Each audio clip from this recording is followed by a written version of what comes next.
Ito na po, ito na po. Inaresto na po si Marcoleta. Ang tanong ng buong Pilipinas, aalisin ba yung wig? Ano ba yan? Baka dumating po ang pagkakataon, mapalitan si Dr. Jose Rizal. Ang maging national hero natin ay si Pangulong Duterte. Aray ko. Ano ang gagawin mo kapag nalaman mong may kapatid ka sa labas? Papasukin ko. Aray ko. Aray ko. Ibis na itanong po kung mabuti ba yung lagay. Itanong po kung talaga bang may inosente o masama. Itanong po kung saan ba siya itanong po kung saan siya ikukulong. Putak, tinatanong po kung huhubadin yung wig. Aray ko. Na, bakit ganon? Aray ko. Ang mga netizen po ang gusto malaman kung tatanggalin yung wig. Napakawalang yan nyo, mga netizen. Aray ko.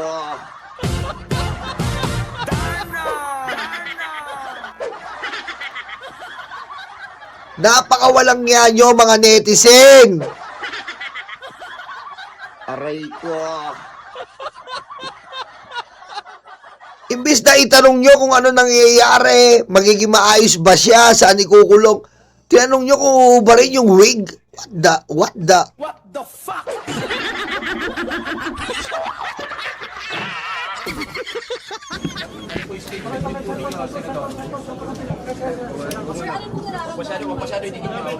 Unang-una, pwede ba ako mag-statement muna? Okay. Nakita nyo naman, ako, kagaya ng sinabi ko sa inyo noong pa, palagi tayong nagpapasakop sa batas. Lahat ng umiiral na tuntunin at mga batas ng ating bansa, kailangan nating igalang. Ako ay personal na nagpunta dito sa Sandigan Bayan dahil yung aming motion to quash at saka yung kalakip na motion to defer the issuance of a warrant of arrest ay kinalendar nila kagad for hearing. Itong ganito nga sa umagang ito. Ngayon, napakagandang indikasyon yon na umiral ang ating mga batas. Yan, tama. Kasi ngayon, alam mo Marcoleta, maangas ka kasi. Sorry akala mo kasi lagi kang lagi kang ikaw ang bida ka, biro mo, ang bago-bago mo pa lang Aray ko.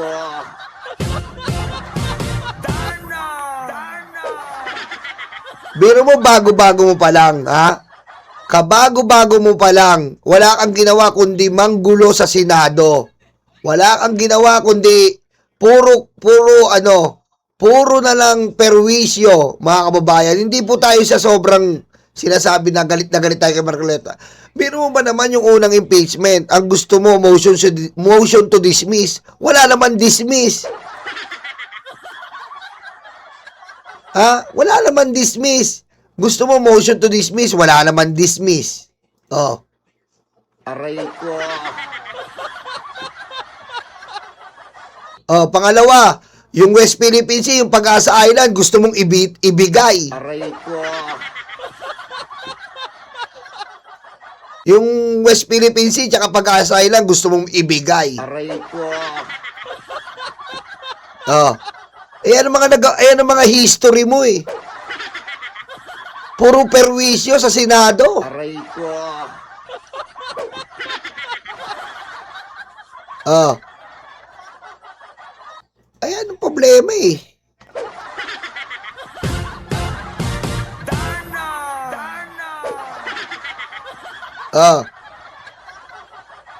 Ano pa yung pangatlo? Pangatlo, pinaglalaitan mo lahat. Nilait mo si Risa, nilait mo lahat. Binaboy mo yung Blue Ribbon. Aray ko. Binaboy mo yung Blue Ribbon Committee. Pero mo, meron kang witness na Gutesa, putik, tinuturuan mo. Aray ko.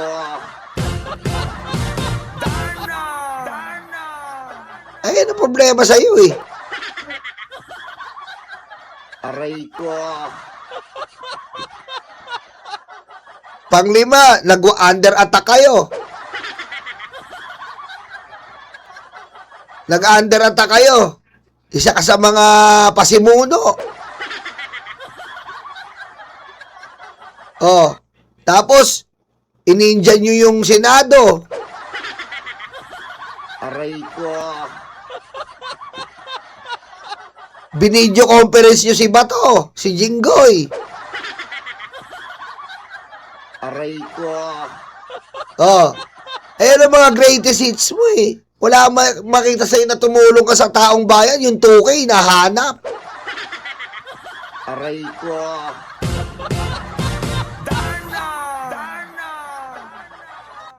So gusto ko magpasalamat sa Sandigan Bayan dahil inalendar nila kagad for hearing. Yon ay makikita ninyo na kinakailangan ng proseso ng batas ay masunod. So, sabi ng Sandigan Bayan, meron na silang determination of probable cause. Kaya sila nag-issue ng warrant of arrest. Igalang natin yun. Kaya meron naman kaming motion to quash, pinagbigyan naman yon. At alam ko naman yon ay bibigyan daan pa rin. Ibig sabihin, ipoproseso pa rin ang aming motion. Dahil, siyempre kami naman, meron kaming ibang pananaw doon sa asuntong ipinal sa amin. So ang aking mga abogado ay gumawa rin ng paraan para sa ganon, ay counter naman yung asunto. Ayan ang mahirap. Paano niya po maka-counter yun? Nilaglag niya yung sarili niya. Diba? Yun ang mahirap po. Paano mo ika-counter yun? Sa sarili mo salita, nilaglag mo yung sarili mo. Diba? Nilaglag niya yung sarili niya, mga karayuma eh. Nilaglag niya yung sarili niya. Eh, ang problema natin, kakalabanin mo yung sarili mo salita. Ano ba yung sinabi niya? Ang sarili niya po salita ay, may minagmabot sa akin.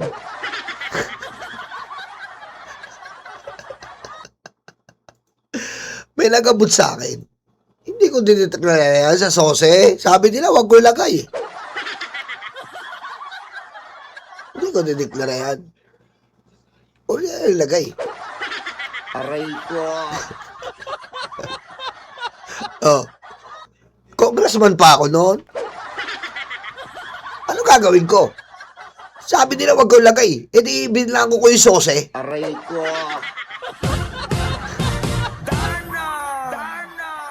Ayun ang problema. Paano yun? Anong depensa mo? AI po yan, Your Honor. Mo bang maging safe sa tamang tao? Ito ang dapat mong gawin. First step, second steps, helmet. Sabi nanay ko, hotdog, ang binili mo potlong, tapos nagreklamo nanay ko, nagalit ka? Yan ang problema. Eh mga kababayan, yung iba po, wag kayong magagalit sa akin. Kami po nandirito, kami po ay nagre-react lamang. Reactionist po kami, komentarista. Komentarista po kami, hindi po kami medyo pogi na sinasabi, may itsura lang. Aray ko. Diba? Nagre-react lang po kami, nagko-comment lang po kami. Hindi po kami sinasabing kami ay professional vlogger. Kasi ang mga professional vlogger po ngayon, ngongo, tsaka grade 2. Kinalimutan na po namin yan, ha? Kinalimutan na po namin ang professional vlogger. Hindi po kami professional vlogger kasi mga professional vlogger po ay ngongo at tsaka nakatapos ng grade 2. Aray ko. Kami po ay pipitsugi vlogger. Kami po mga BBM vlogger, pipitsugi vlogger. Kumakain lang po kami sa mga tira-tira dyan. Mga pagpag po ay aming tinitipon at nilalapang. Aray ko.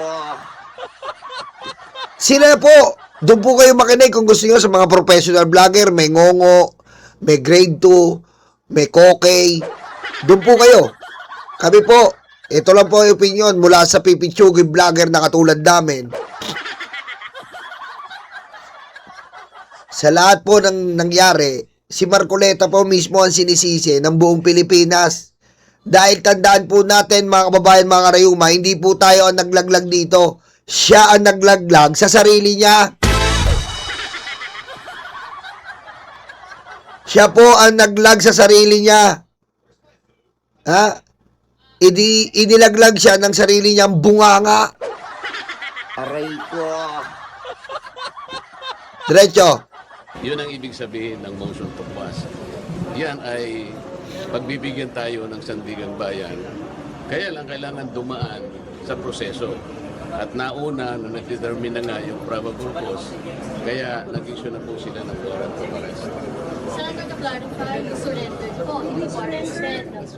You were arrested, Senator? Sen, you surrendered, Sen, arrested po. Hindi, pagpunta ko rito, inaasahan ko na lahat ng mga prosesong gagawin ng korte. Kagaya ng sinabi ko sa inyo, ako ay hindi magtatago, haharapin ko ang batas, ang asunto, sang-ayon sa pagkakaintindi ko sa mga batas natin. Kaya kailangan pong dumaan ang proseso. Kasama na po yung pagpunta ko rito, yung hangarin ko na kung i-serve po nila yung warrant of arrest, tatanggapin ko po. As far as moments, and anong nararamdaman mo? Katulad ng nararamdaman ninyo siguro. Sen, message to the INC po. Message to your fellow officers, Senator. Sir, narinig mo ba sa kamplan si Senator? Katulad daw ng nararamdaman namin. Kami po, iba pakaramdam namin, Senador Marcoleta. Aray ko.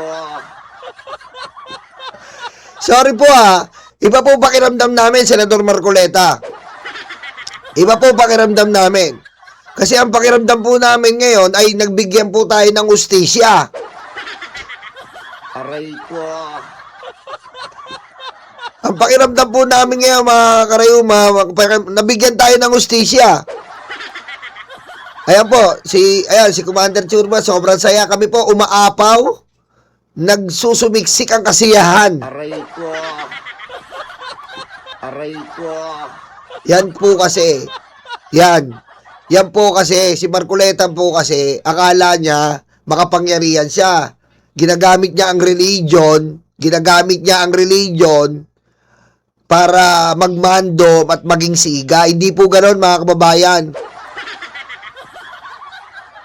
Hindi po ganon. Huwag po natin gamitin ang religion natin na ayun ang palaging ipang gagawin nating panangga. Na porket ganito tayo, magiging siga ka at matatakot kayo kasi ganito ako. Diba? Huwag po ganon, mga kababayan. Aray ko. Kahit ano ba naman tayo dito, anong mang uri tayo dito, nasasakop tayo ng saligang batas. At kahit sino ka pa po sa Pilipinas, kahit ano ka pa, sasakupin ka ng saligang batas.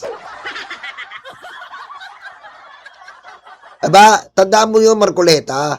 Putik si Kibuloy nga, anak ng Diyos mismo. Nakulong, ikaw pa!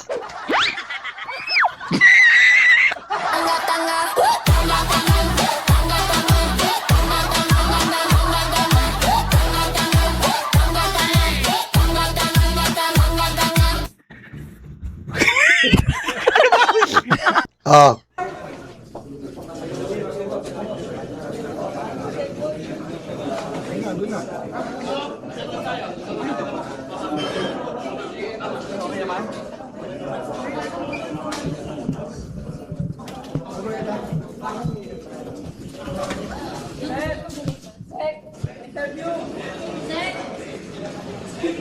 Alam mo, mga kababayan, ano bang moral lesson? Aray ko. Ano ba? Lagyan ba natin ng moral lesson nito? Moral lesson? Lagyan natin yung parang yung parang nasa high school tayo.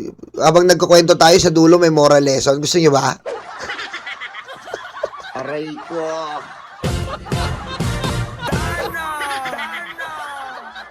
Sige. Alam niyo mga kababayan, ang moral lesson na ito. Alam mo ba ito natin moral lesson? Habang piniplay natin yan. Kaya lang, dito tayo. Dito tayo sa, dito tayo. Ano ang moral lesson na matututunan natin dito, mga kababayan? Ako, na kung i-serve po nila yung warrant of arrest, Ang moral lesson, anong moral lesson? Ang moral lesson natin dito ay gayahin natin si Senador Marcoleta. Totoo po mga kababayan, maging ehemplo po natin si Marcoleta. Aray ko.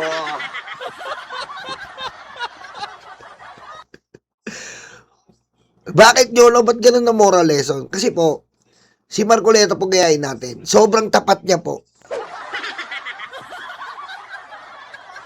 Sobrang honest niya. Inamin niya na po na siya ay binigyan ng pera. Number 1. Naging tapat siya, sobrang tapat. Number 2, naging tapat po siya dahil inamin niya na hindi niya nilagay sa sose. Number 2. Number 3, inamin niya na binigyan siya ng 3 o 2 tao. Naging tapat siya. At ang number 4, ang pinaka-importante sa lahat, hindi niya na po pinahirapan ng batas. Hindi niya na po pinahirapan ng batas. Wala nang investigasyon na mahirap dahil siya mismo ang umamin sa sarili niyang bunganga. Aray ko.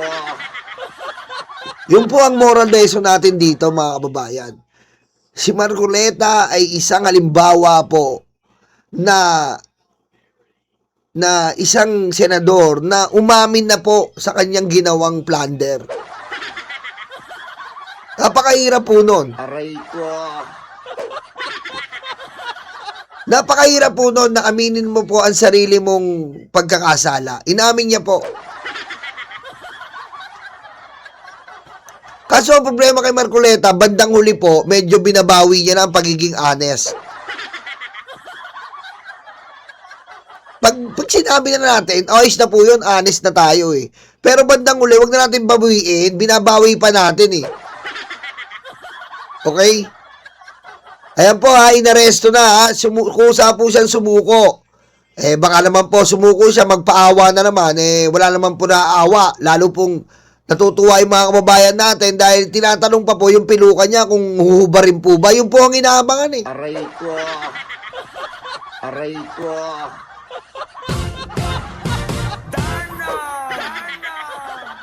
Yung po ang inaabangan, yung piluka po ba, huhubarin o hindi. Ayan po ang inaabangan ng mga kababayan natin. Hindi po tinanong kung okay lang ba, kakayanin pa ba niya sa kulungan. Meron po bang hospital o house arrest? Meron po bang, ang tawag dito, meron po ba siyang makakasama niya ba si Jinggoy, si Revilla? Wala po, tinanong po, yung wig po ba huhubarin?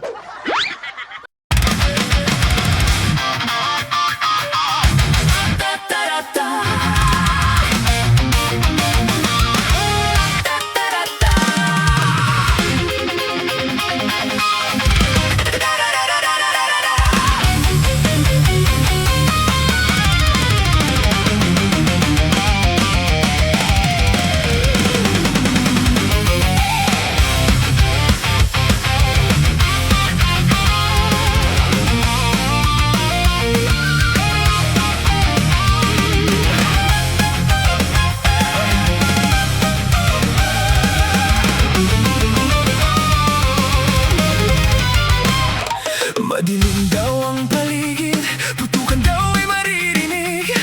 Takot sa kanilang mata, ikaw ay madadala. Huwag kang palinlang kaibigan, udas na 13 yan. Sinira nila ang Senado, sobrang ganit mga ito. Hindi nyo na maloloko mga Pilipino, gising na gising.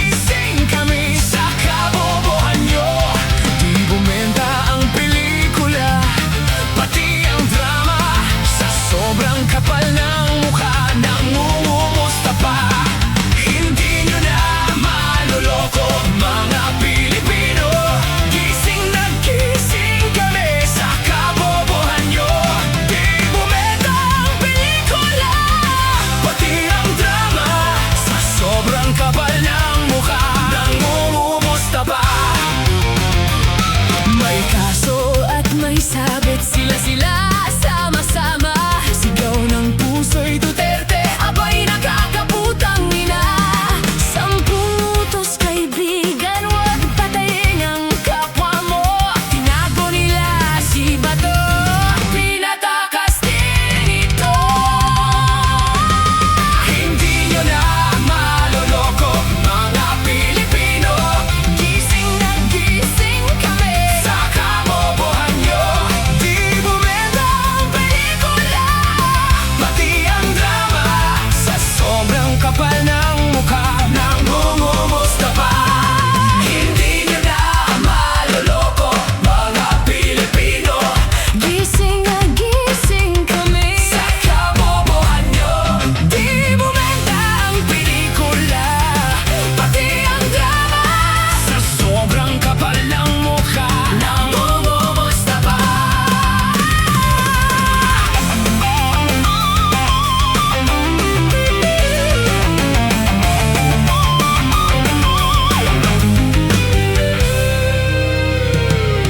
Madudumi ang taktika para lang kay Sara. Taong bayan hindi inisip, taong bayan hindi nadinig. 10 utos kaibigan, huwag magnakaw sa tao. Singungaling